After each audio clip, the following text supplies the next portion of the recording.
佢呢一張凳竟然仲高過我一個頭，好似有個書櫃咁樣，一格一條生嘅魚啦，撩晒啲內臟出嚟，再攞去醃。It's so fishy。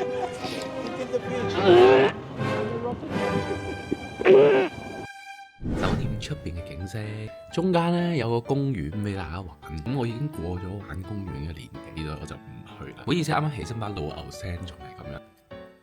嗨，早晨啊！咁多位同學仔，啱啱起身會唔會太陽所以嚇親大家？應該唔會嘅。呢個唔係行靚仔路線，呢個唔係行靚仔路線，你又唔係行咩靚仔路線？我想講咧，飲咁多國家嘅咖啡，只有香港嘅咖啡係咁勁咯。就算係韓國嘅咖啡，都冇香港嘅咖啡咁勁。七仔嗰一支黑色嗰支叫係咩咖啡？我唔記得咗，我放翻幅圖喺度。如果你飲過一支咖啡嘅話，係會暈嘅，真係。好，小豆蔻卷係包傳統嘅包，口感柔軟，通常會捲成獨特嘅麻花糖。我哋有請今日嘅主角出場。哇！等陣咧，我哋 book 咗一間餐廳，係我哋會喺 Amsterdam 第一餐食嘅正式餐廳。上網睇咧，佢都好受歡迎，而且啲人形容佢話麻嘅味道啊。咁當然唔係食麻本身啦。係啦，我驚大家誤會咧，因為麻係唔值得，咁係麻煮出嚟嘅味道，佢話係好正宗嘅荷蘭味，預計咧都會荷蘭好食噶啦。嚟到一個新嘅國家，你必須要知道呢個嘅救命點樣嗌。荷蘭文嘅救命就係好，嚟到第二日啦，咁樣我哋而家正式出發去食我哋嘅 lunch。咁其實而家我哋嘅時間係有少少趕嘅，趕架 tram 啊，因為 help。佢呢度嘅 tram 咧係要撳掣先至開門，好期待我而家。喂，俾我撳掣！今日咧將會係我哋留喺荷蘭嘅最後一日，不如我哋把握機會食多啲好嘢。我哋嚟到我哋要食嘅呢間餐廳啦 ，Stampot Amsterdam。Hello, I have a reservation 1:30 today. Absolutely. What's your name? I don't remember the name. No worries. Maybe the name is Tony. Yes. Yeah? Yeah, this is my first time here. Oh, is it? So I don't really know what to have. Do you have any recommendation? First of all, are you hungry? A little bit. A little bit? I would say yes. Okay. I think I'm gonna get this one.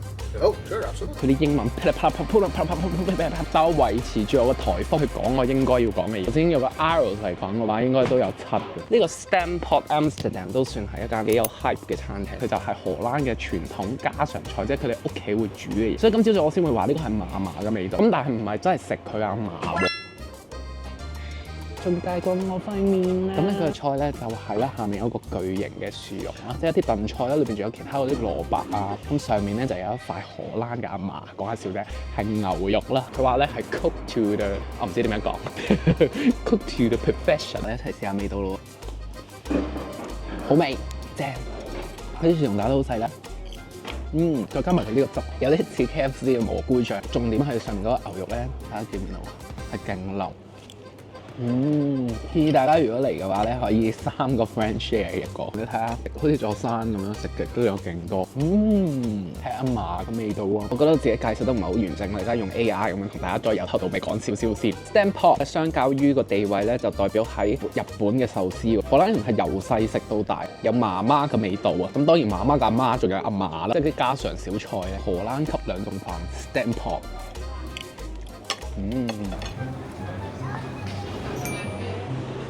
呢間 table 咧係一個全自助嘅模式啦，好似有個書櫃咁樣，一格。每一行咧都係唔同嘅嘢食，你只要拍呢個信用卡，然之後撳嗰個掣咧，一彈開你就可以攞裏邊嘅嘢食出嚟啦。呢間鋪頭咧堪稱喺荷蘭咧係淡仔級嘅全彩，睇下好多人買嘅呢度都有好多間分店啦。然之後荷蘭人咧，如果係想要一個 quick lunch 或者要一個 quick dinner 嘅話咧，就會嚟撳一個 burger 嚟試下。咁樣佢全部個價錢咧都係3至4歐左右嘅啫，但係咧佢咁樣嘅設計咧，我就覺得好搞笑咯。而家我要撳多一個俾大家睇。啱啱撳嘅第二個咧，呢一個就係一個炸牛肉棒啊！拎出嚟咧，全部都係熱辣辣嘅咯。頭先我先喺個櫃嗰度攞嘅時候，差啲辣親隻手。超好味！佢出邊咧脆卜卜硬硬地，大家睇下點啊嚇，薯蓉咁樣，跟住有啲牛肉咯。唔知點樣形容，但係呢個係好好味喎。該觀眾我哋又嚟食一啲 local 嘅嘢食啦。呢個喺我手上面嘅熱狗咧，中間嗰條唔係腸喎，魚生啊，荷蘭嘅魚生叫 herring 啊，生食嘅魚，你話係咪玩命啊？而家喺歐洲，雖然我有旅遊保險啫。呢間鋪頭咧，荷蘭係好出名，條生嘅魚啦，撩晒啲內臟出嚟，再攞去熱，佢裏邊有一整條嘅魚啦，係有埋魚骨嘅。聞説上網嘅 comment 咁樣講咧，係 send 到 PK， 但係荷蘭嘅本地人咧就好中意食嘅，堪稱係荷蘭臭豆腐。試俾大家睇好唔好？聞落咧，其實係青瓜味比較重少少，因為上面好多青瓜，食噶咯喎。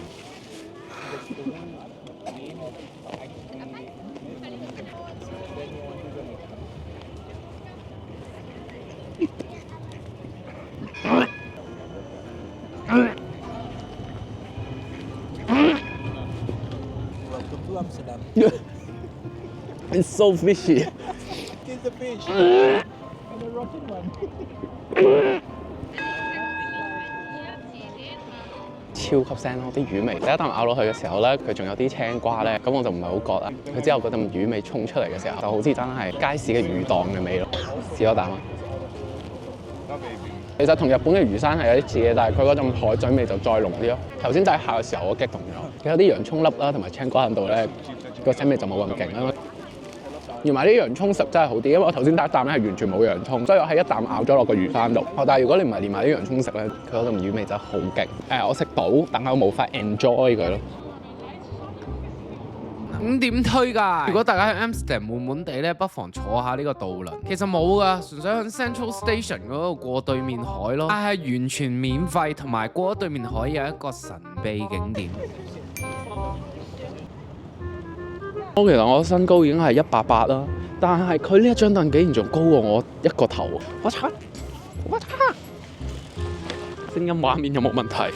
聲音畫面有冇問題？影個景俾你睇，如果唔係你哋唔知咧，我享受緊啲咩風光。然之後我隻腳係凌空到咁樣，好誇張。喺呢度開箱添。頭先去咗一趟呢一個荷蘭嘅超級市場，買咗啲嘢食，專登嚟呢度野餐。首先第一樣嘢，荷蘭嘅牛奶，跟住咧我買呢個牛奶咧勁搞笑咯，因為佢背脊咧呢隻牛嘅牛奶嘅脂肪啦、乳糖啦、甜度啦，仲要係佢係咩樣我都會知。我哋一齊試下味。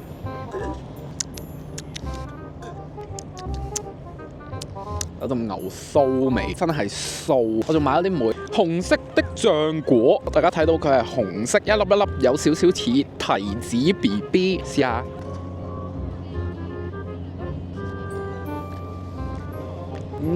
好難食啊！哇，好酸啊！哇，好難食啊！我好撚難食啊，苦嘅嗰陣香味有少少似番石榴，但個樣咁靚喎，食落咁難食喎。我要 Margaret 救我。好，第三樣 Tony's 嘅 chocolate， 又係啲人話荷蘭好啱買翻去做手信，試下先。Hello。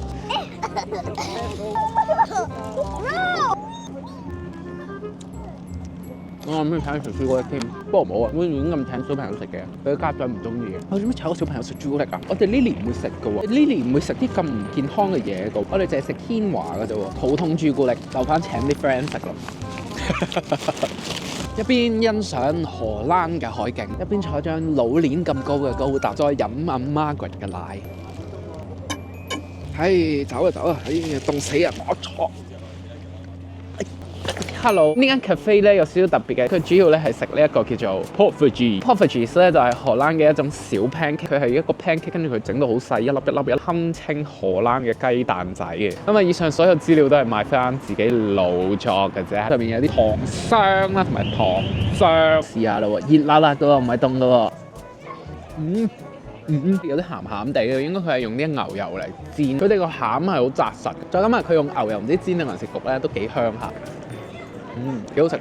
本日最後一個活動去搭船，而家我哋出發㗎啦。其實要咁咧，我 book 呢一間船公司咧，就係一間叫 Lovers 嘅公司。咁我見到佢係橙色嘅，幾靚。橙色係荷蘭嘅顏色啊嘛。呢個坐船活動咧，亦都係本次荷蘭之旅嘅最後嘅活動，嚟到尾聲㗎啦。趁住而家排緊隊，講下呢個旅程嘅少少感受。咁我覺得咧，荷蘭咧獨遊咧係好啱。即係如果你第一次上嚟歐洲，跟住再體驗獨遊咧，第一安全，第二啲人係好 friendly，跟住第三樣嘢就係呢度嘅地圖咧係好容易睇嘅。 To the left, everything you own in the box.